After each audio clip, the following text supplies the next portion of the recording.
think I'll stand up if that's all right.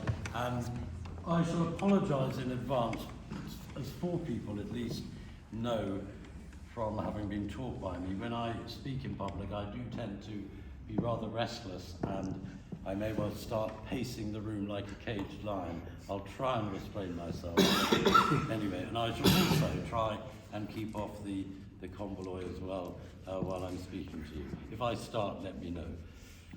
So in 1906, St. Pius X sent a letter to the Bishop of Madrid on the controverted question of whether in an election, a political election, where there was no good candidate, but there were only 2 liberal candidates, one was permitted and possibly obliged morally to vote for the least bad one.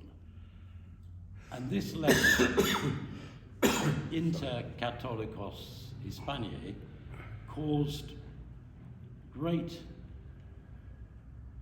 dissension and confusion amongst Spanish Catholics. It was probably the most important intervention of St. Pius in specifically Spanish affairs. So much dissension and confusion that by the end of his reign, the Holy See had intervened to clarify and possibly rectify the content of this letter Inter Catholicos Hispaniae. To put everything into context, I'm probably going to have to go back a further 100 years, and I apologize to people who know quite a bit about 19th century Spanish history, but I think it's important to put it into context. So we go back to 1814, the departure and abdication of Joseph Bonaparte from Spain. 2 years before, there'd been a technically unconstitutional gathering in Cadiz, in the south of Spain, an unofficial Cortes, which came up with a new constitution on the assumption that they would be able to get rid of Joseph Bonaparte and there would be a restoration of the Bourbon monarchy. And this constitution of Cadiz was a very liberal document in many ways. About a third of the delegates to the Congress that formed the Constitution were clerics, mainly from the higher clergy, and most of those were pretty liberal in one way or another. So liberalism had already seeped into the Catholic Church in Spain by this point. However, and this is a slightly odd feature of liberalism in Spain, in all the constitutions throughout the 19th century, and there were a number of them, they all maintained Spain as a confessional state. So even this liberal constitution of Cadiz starts with an invocation of the Holy Trinity and stipulates that the religion of Spain, of the Spanish nation, is and will perpetually be the Catholic Apostolic Roman religion, the only true one. And the nation protects it by its wise and just laws and prohibits the exercise of any other religion. So this is a liberal constitution, but it was liberal in other ways. It was liberal in terms of its attitude to the property owned by the church, in terms of the reorganization being proposed of dioceses and parishes, in terms of education, but in terms of the confessionality of the state, it seems pretty impressive. In 1814, we have the restoration of Ferdinand the Seventh, the Bourbon monarch. There are labyrinthine meanderings of Spanish politics throughout this century, and I don't propose to bore you by going through them all, so I shall just give you as brief a sketch as I can, but I'm leaving out a great deal of details. So Ferdinand comes in, he restores the Inquisition that had been abolished by this liberal constitution, and he rules in a pretty absolute manner until there is a move against him and he's forced to adopt a rather more liberal posture. By the time he dies in 1833, he has had a daughter, 2 years old, Isabel, when he dies, and she technically, by Spanish law, shouldn't succeed the throne because he's got a younger brother, Don Carlos Maria Isidro, yes, who by right should become king. But Carlos decides to abrogate the Salic law, which had been introduced by the Bourbons when they first came to Spain, by which a female couldn't inherit the throne. Traditionally in Spain, women could inherit the throne, as Isabel I shows. So he cut out his brother, who was a very staunch, very intransigent Catholic, if I can put it that way, and he designates Isabel, his daughter, as his successor. She is only 13, she's only 2 when he dies, and I think she achieves her majority in 43. I think she's 13 years old when she achieves her majority, but there is a regency. The widow, Maria Cristina, is really the one ruling Spain at the time. And she is something of a liberal.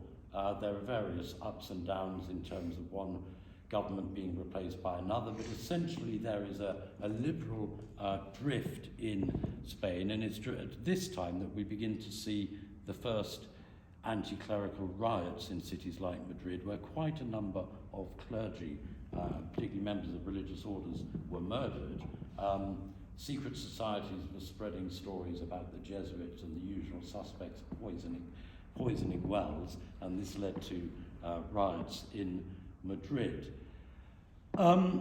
Eventually, Isabel starts to rule in her own right. The drift of politics is generally in a more conservative direction, but still essentially liberal.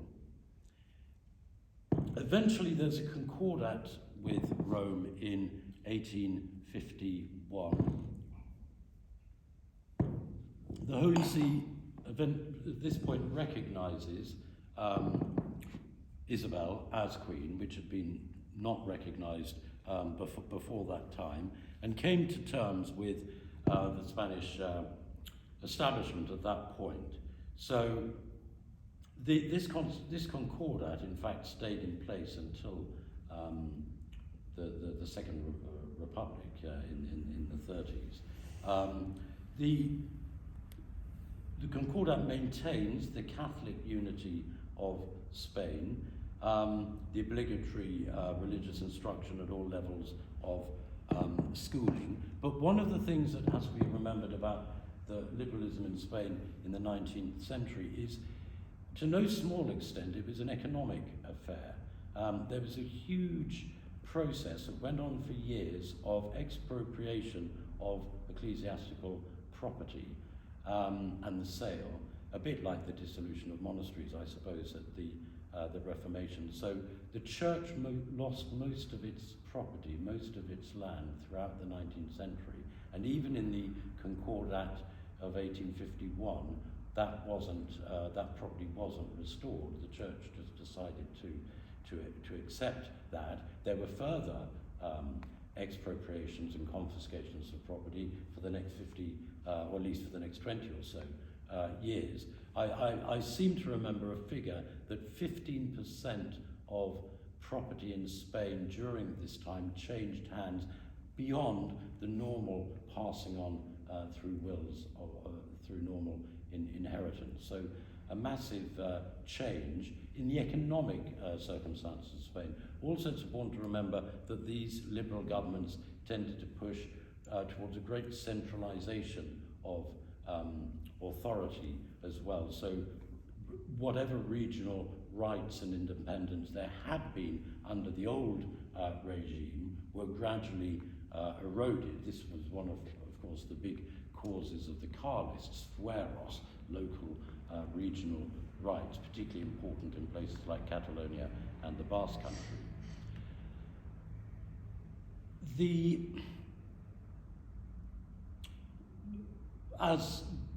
Another, of course, aspect of this liberalism was the expulsion of religious orders.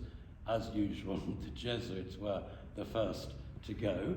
But at this time, all religious orders, except for two, were, or at least all male religious orders, were expelled from Spain, and the only two that were allowed were the Vincentians and the Oratorians. But in the Concordat, agreement was made to allow one other order at the decision of the Holy See. This sort of provided a loophole, and gradually in the second half of the century, as we'll see, more orders returned to Spain. But it continued to be a very difficult time. Interestingly also, Isabel was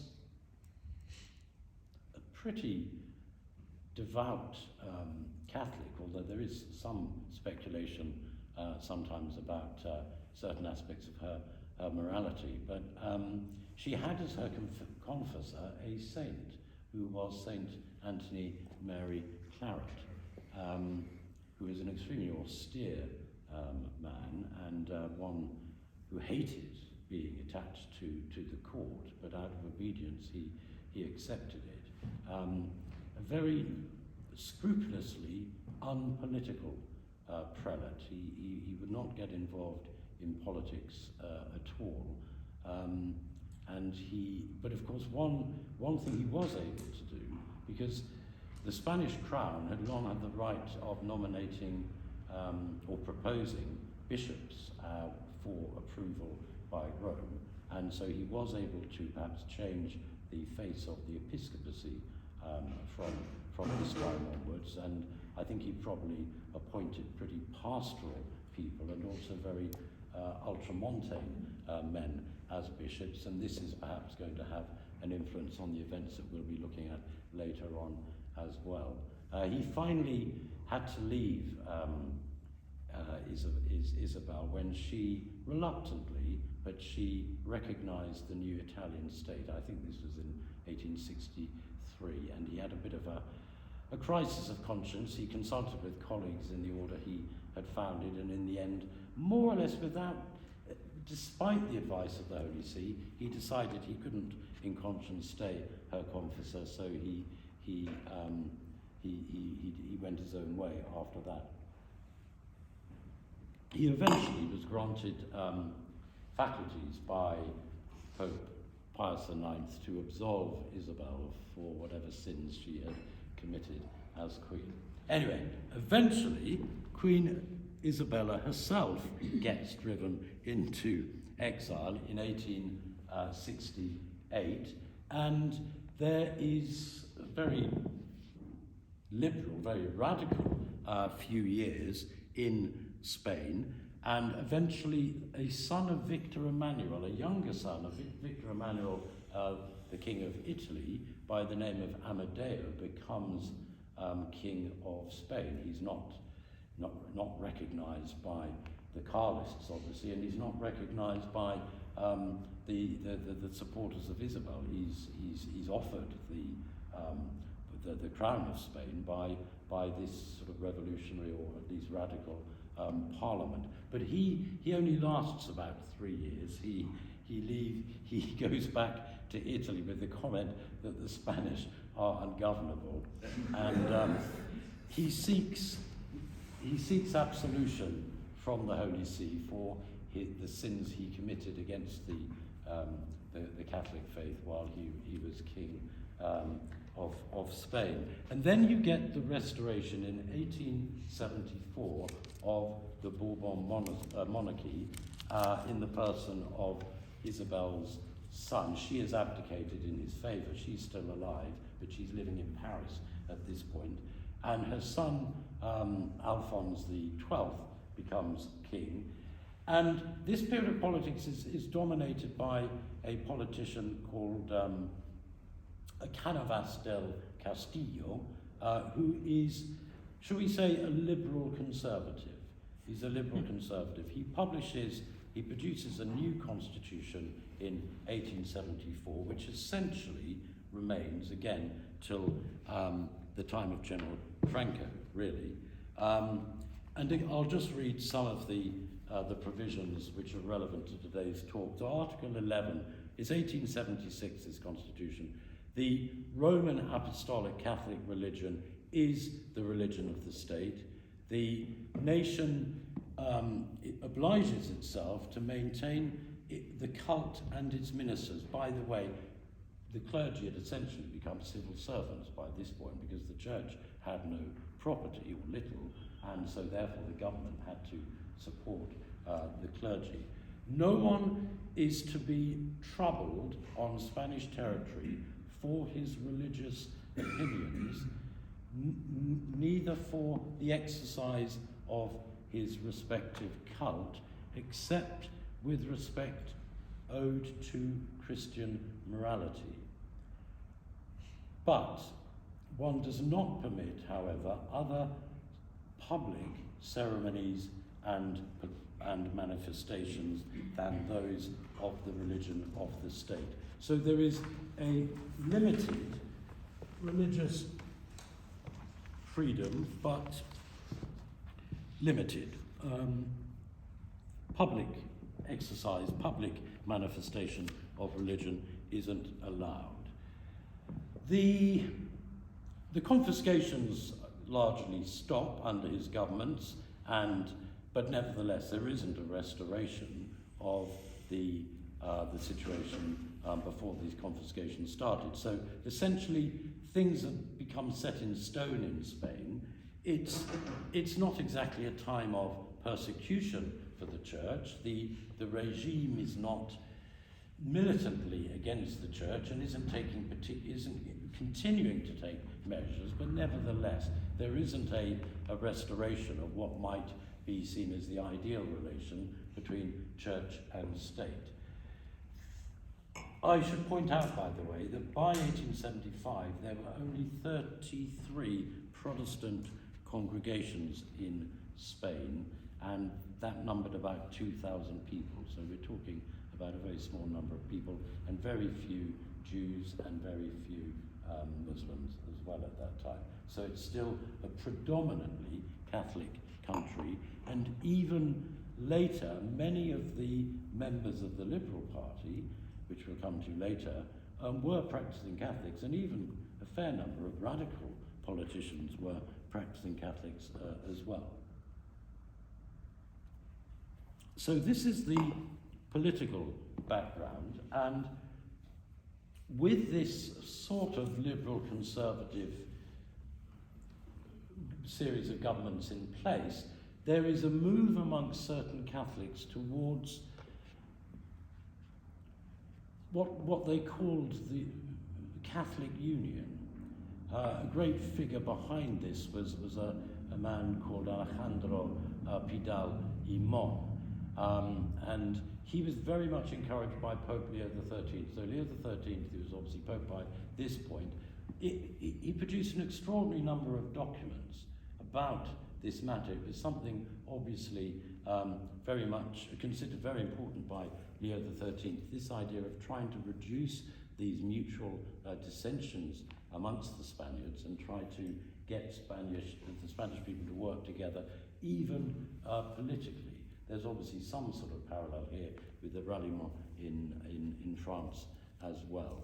But this drive towards political unity meets great resistance because it is regarded by the Carlists and by other people as an accommodation with their hated Alphonsist illegitimate regime and liberal regime at that.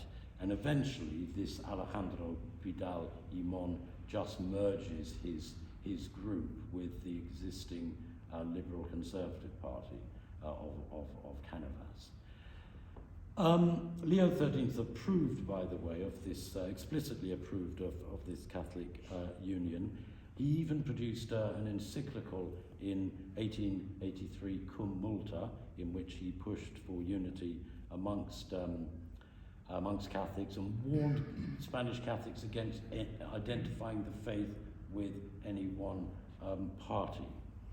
And then, of course, we get to the famous figure of Don Felix Sardá y Salvani, who I'm sure many of you have heard of, the author of El Liberalismo es Pecado, Liberalism is a Sin. Is this story well known? Right, well, he was a Catalan priest. He was a Carlist, of sorts. He produced a very forceful, polemical work called Liberalism is a Sin, which is still in print and has been translated into English.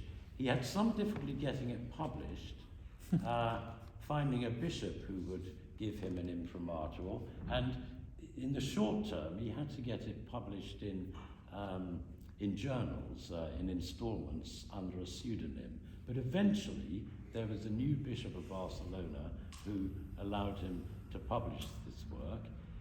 It was met with some alarm in certain quarters, and another Catalan priest wrote a denunciation of it called El Proceso del Integrismo, and he delated this work to Rome, and of course this story will be well known, but the Holy Office under its secretary Jerome Seccheri, I think, gave a judgment that not only it was Sardá y Salvani's book to be reprobated, but indeed it merited the highest praise. So that was greeted as a great victory in certain quarters. There's a coda to this story which isn't included in the foreword to the edition of Liberalism as a Sin, and that is that some other Catholics appealed again to Rome, and this time the prefect of the Holy Office, Marietti, I think, I might have got the name wrong, he gave the judgment that although the original judgment of the Holy Office had been that there was nothing against doctrine in this work, it didn't necessarily mean that they approved of all the concrete applications that Don Felix Sardá y Salvani was making. Anyway, so what we've got at this stage is, in Spanish Catholicism, you've got a large mass of Catholics not involving themselves in politics, not voting in elections because they can't bring themselves to vote for a liberal party. The Carlists field candidates of their own, and normally there's a small handful of Carlist deputies in the Cortes, but nothing particularly major. So abstentionism is very much the order of the day in Spain. You then have this group of course, you have some Catholics who are openly liberal and support the Liberal Party wholly. You then have another group of Catholics who say they're not liberal, but they are following Leo XIII and pushing for a union amongst Catholics. And then, of course, you get the Carlists. Now, the Carlists at this time then fragmented because one of the leading Carlist thinkers, and he was the editor of the main newspaper called Il Siglo Futuro, the future century. By the way, newspapers and journals were extremely important in Spain. That's where most of these debates and arguments were had.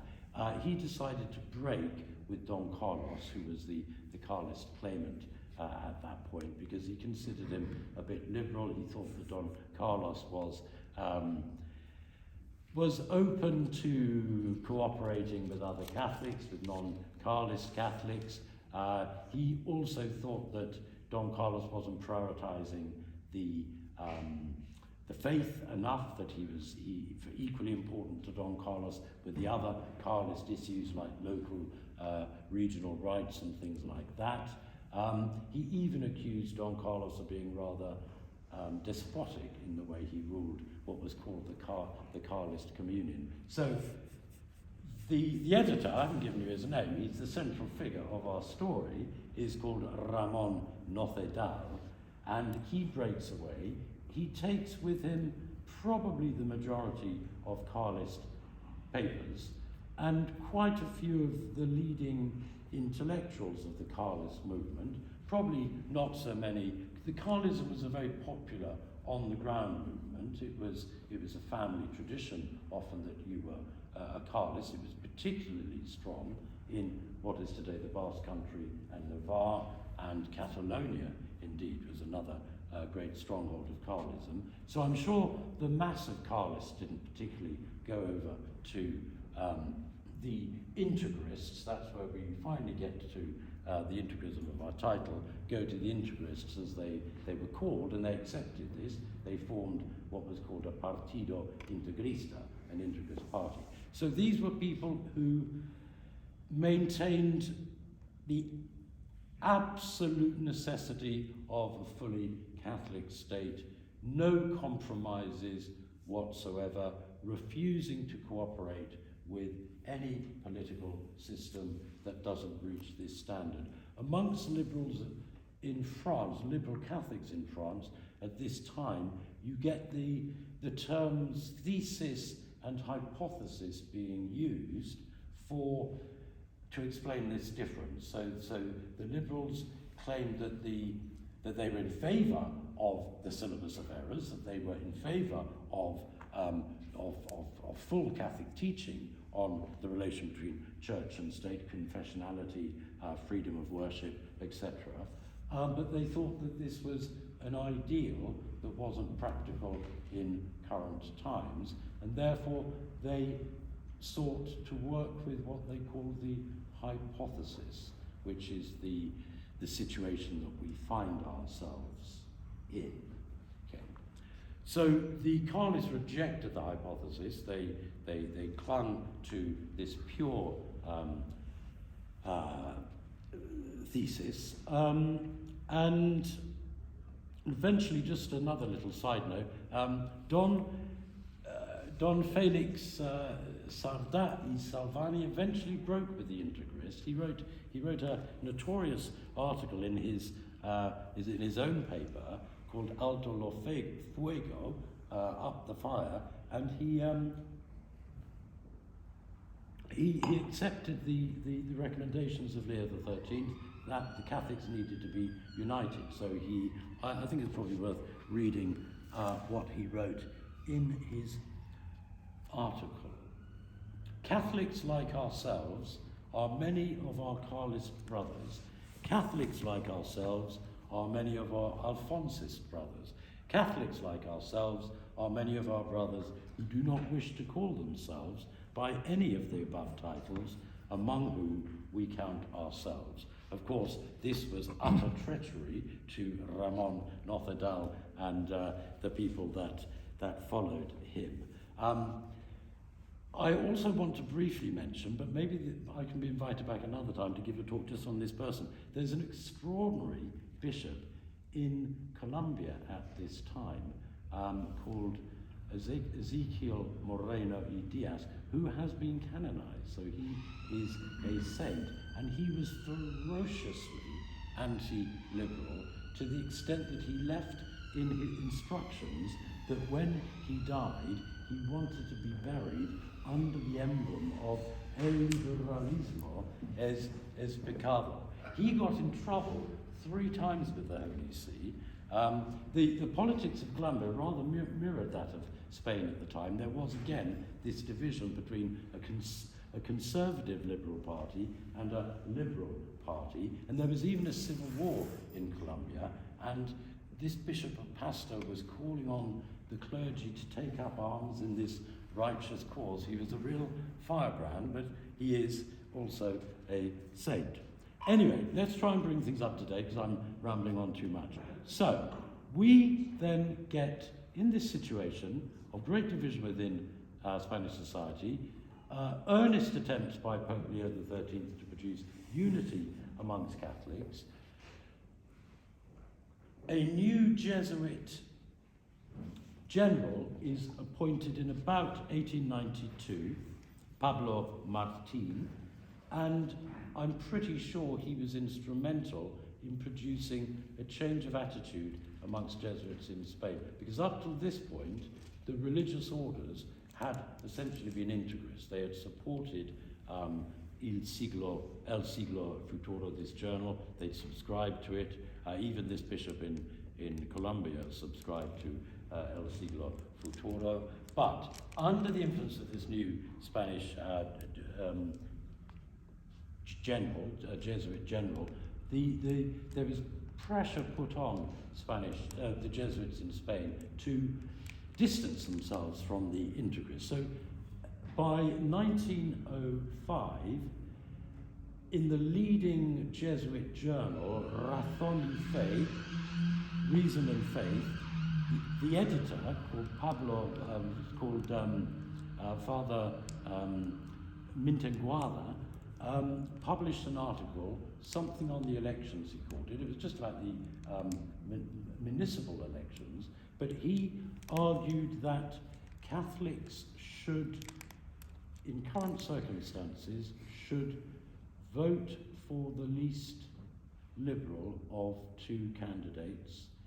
He even advised that Catholics shouldn't field their own candidate if there was no chance in victory. So the great fear for this Jesuit, and for many of the bishops in Spain as well, was the election of a radical or socialist government. And they thought the best way to avoid this was to support the conservative Liberal Party, the party originally formed by Canovas, which by this time was just called the Conservative Party, against the Liberal Party, which was obviously more liberal than the Conservative Party was.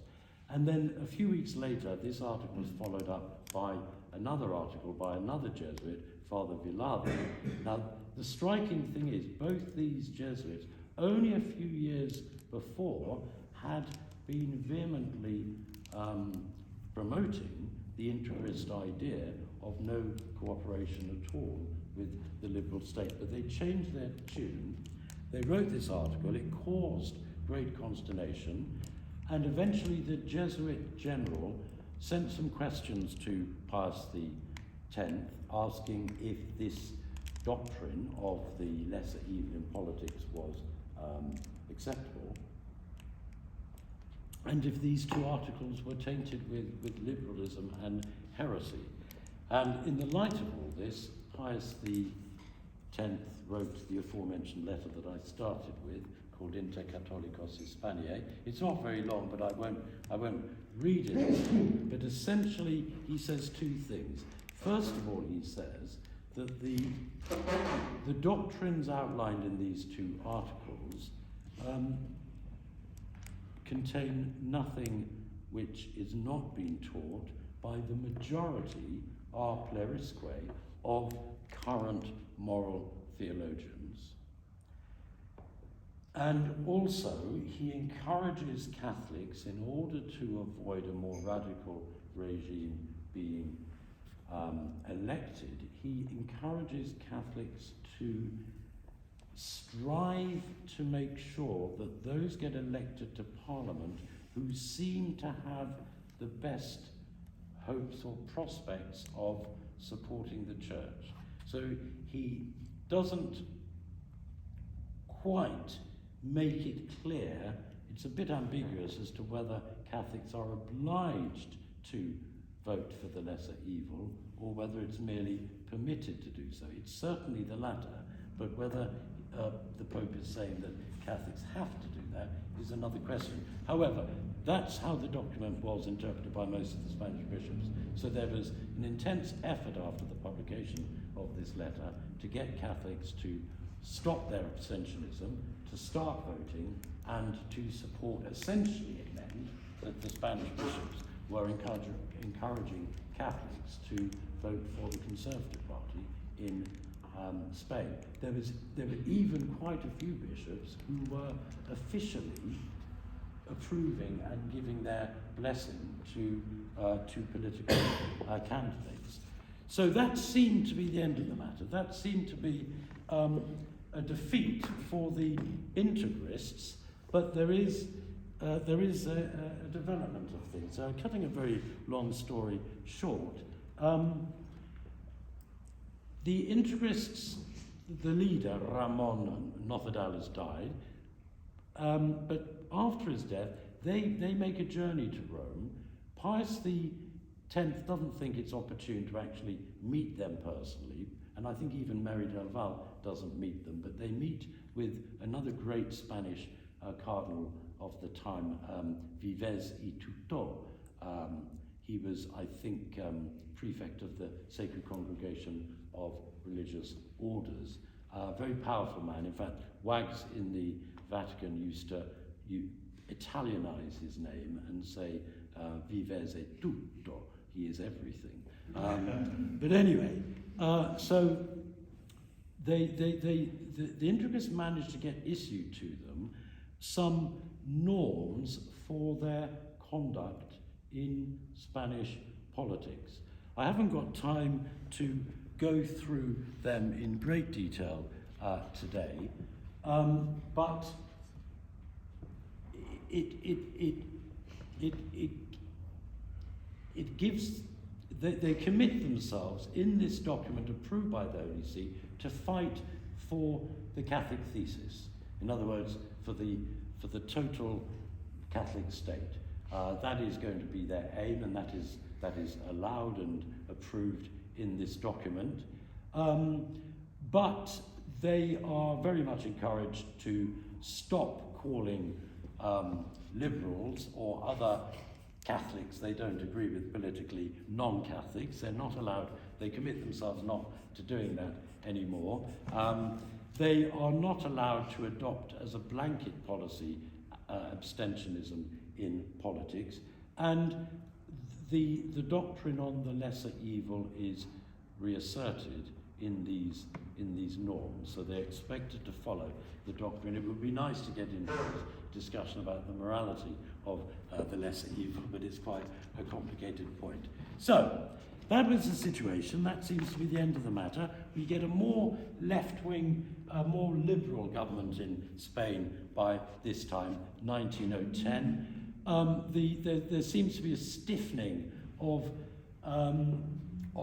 attitude in the Vatican as well to what is going on in Spanish politics. So we then get to 1911 when a new set of norms is passed, is introduced by the Vatican, approved by the Pope himself. And interestingly, these aren't just norms for the Carlists, they are norms for all Catholics. And I am translating, but I won't obviously translate it all, but the first paragraph, I think, if you'll excuse the rather clunky translation I make, but is worth reading to you. It's much, much stronger than the norms of 3 years before.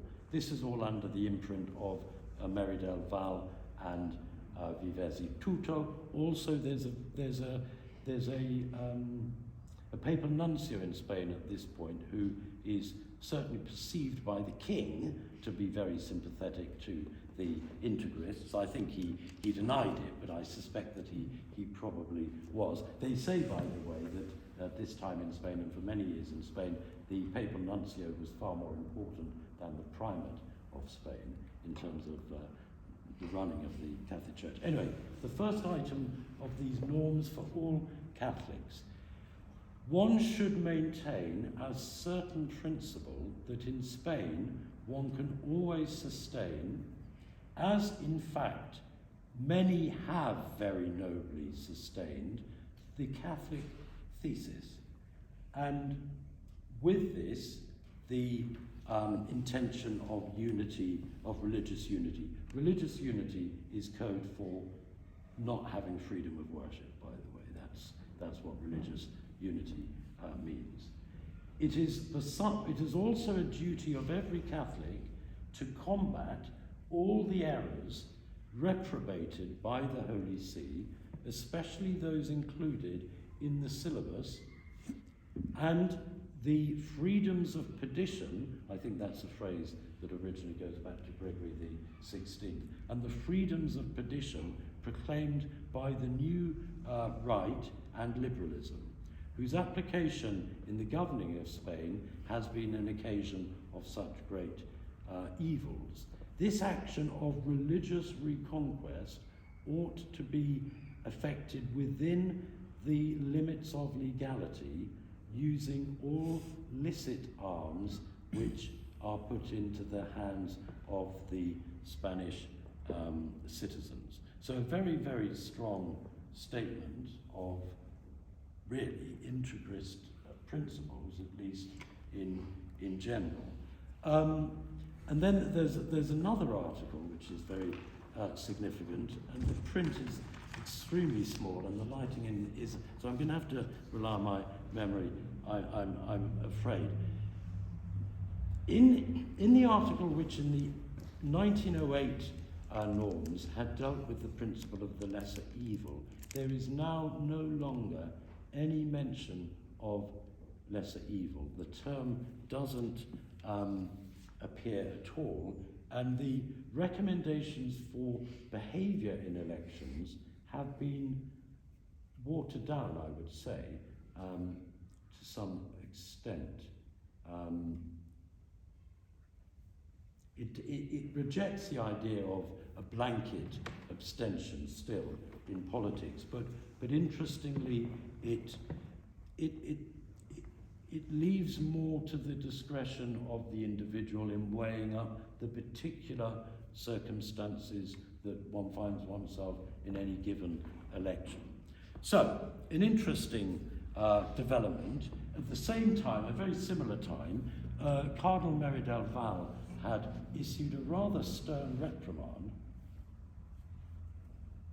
to the then Bishop of Madrid, who'd written a pastoral letter on politics in which he'd very savagely lambasted the Integrists and the Carlists, and Merry del Val didn't think that this was on at all, and took him to task for it, and made the point that, you know, these men are quite correct in doctrine, and they are fighting valiantly for the Catholic cause, and yet you use such horrible terms for them, and you don't use such equivalent terms for the enemies of the Church who are trying to destroy a Christian civilization. The Bishop of Madrid had also said that the Carlists were sort of smacking of heresy, of tainted with heresy. So these new norms of 1911 caused a great deal of disquiet. One of the authors of the original article in Razón y Fe, Father Velada, was still alive. He himself wrote to Rome to ask why it is that the new document didn't mention the principle of the lesser evil. And the answer came back, I mean, not directly from the Pope, but through these cardinals that I've mentioned, that the new norms were ex novo. In other words, they were to be taken completely on their own terms. There were no footnotes, there were no references to the original letter of Pius the Tenth, Inter Catholicos Hispaniae, that this document was a new statement and was to be taken as a self-standing statement of the attitude of the Holy See to these political questions. So quite a striking move, really. And I mean, particularly interesting to me as a Thomist. I mean, one of the great concerns of the papal nuncio Vico was that the original letter and the original reaction to it had led to, I mean, a dilution of the fight for a Catholic state, essentially, that it encouraged an easy association with the Conservative Party, and people were losing the ideal that they should be fighting for. And then he makes a further point that the responsibility for vote, and the bishops, as I say, in Spain, were very much directing people how to vote, but the responsibility of how to apply these norms and how in an election depends on concrete circumstances of time and place, and that is not the responsibility, he says, of the Pope, and it's not the responsibility of the bishops. It is the responsibility of the person who's actually casting the vote, and I think that is a very important principle. I'll just link it with another point, if I may, and that is Pius X makes it quite clear when he talks about Catholic action that he's talking about the action of lay people for the restoration of Christian civilization. And although, of course, lay people are under the bishops with regard to matters of faith and morals, they're not under the bishops as such with regard to matters of politics. And therefore, there is a Catholic action which is independent of the bishops, well, independent at least, except for questions of faith and morals, obviously. But by the time you get to Pope Pius XI, Catholic action has become completely clericalized, and it's become completely under the control of the bishops. And I think this led in the 40s and 50s to the great detriment of Catholic involvement in political life. So I think this episode raises important questions along those lines. Just one further thing as a sort of coda to this. The Integrists continue. The newspaper Il Siglo Futuro continues. By 1931, they merge with the Carlists. All is forgiven. They seek, in the Spanish Republic, they seek reconciliation. So they're all united. And then Franco's victory, I was going to say whose feast day we celebrate tomorrow, whose anniversary it is tomorrow.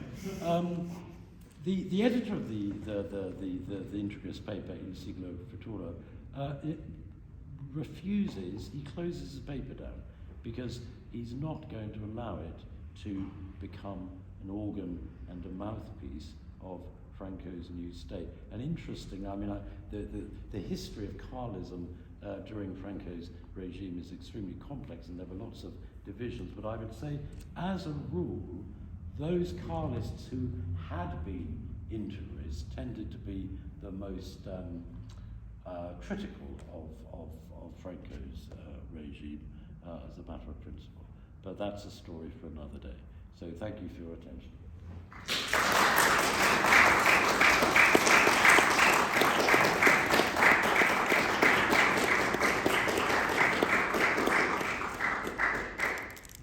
Thank you so much for that talk. I think we'll learn protocol, but just to go through it for those who don't. This is the opportunity to recharge glasses. I will open the last 3 remaining bottles. And 10 minutes to chat among ourselves.